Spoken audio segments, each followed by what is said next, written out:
Sulit na sulit ang pagkakakuha ng Lakers kay Taurean Prince na puna ng ayos ang pwesto ni Jared Vanderbilt, pero bago yan, Lakers legend na si Magic Johnson bilib na bilib sa coach ng Denver Nuggets na si Mike Malone. Tinawag pang best duo sina Nikola Jokic at Jamal Murray. Bigo nga po kanina ang Lakers na i-spoil ang ring ceremony ng Denver Nuggets matapos sa matalo kanina si score 119-107.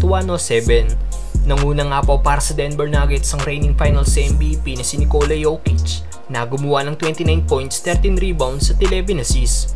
Patunay lang sa ipinakitang performance ng Nuggets na nasa run pa rin sila para makapag back-to-back championship. Napabilib nga rin po ang Lakers legend na si Magic Johnson sa Nuggets coach na si Mike Malone at sinabing ang Nuggets coach na si Mike Malone daw ang best coach sa NBA sa pagpapalabas ng tunay na laro ng kanyang mga player. Tulad na lang daw ni Aaron Gordon na mula nang makuha daw ito ng Nuggets mula Orlando Magic, dito na daw tunay na lumabas ang laro ni Gordon sa pagko-coach ni Mike Malone. Samantalang pinuri din ni Magic sina Jokic at Murray at tinawag the best duo ngayon sa NBA pagdating sa pick and roll plays. Solid game nga pong ipinakita ng first five ng Nuggets kanina na 10 plus points lahat ang ginawa.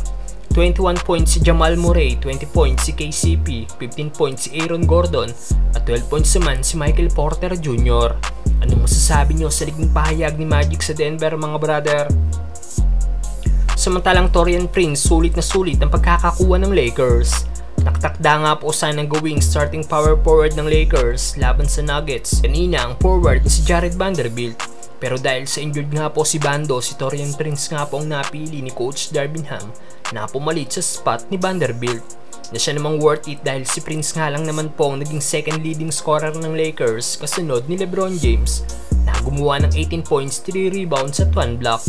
Shooting 75% sa field at 66.7% naman sa 3-point area.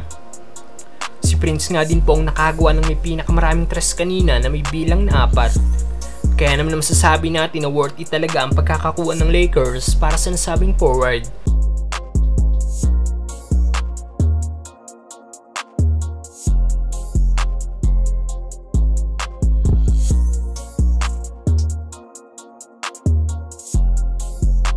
At after ng game, sinabi nga po ni Prince kung ano pang dapat nilang i-workout sa team para makuha nilang panalo kada laro. Anong masasabi nyo sa naging laro kanina ng Lakers mga brother? I think I feel well, but more importantly than that, we got a few things that we can get better at in both groups to put ourselves in a better position to win. They're very sound in what they do and what they want to get to, so it's all about us being the same way defensively and staying alert, not being a step behind.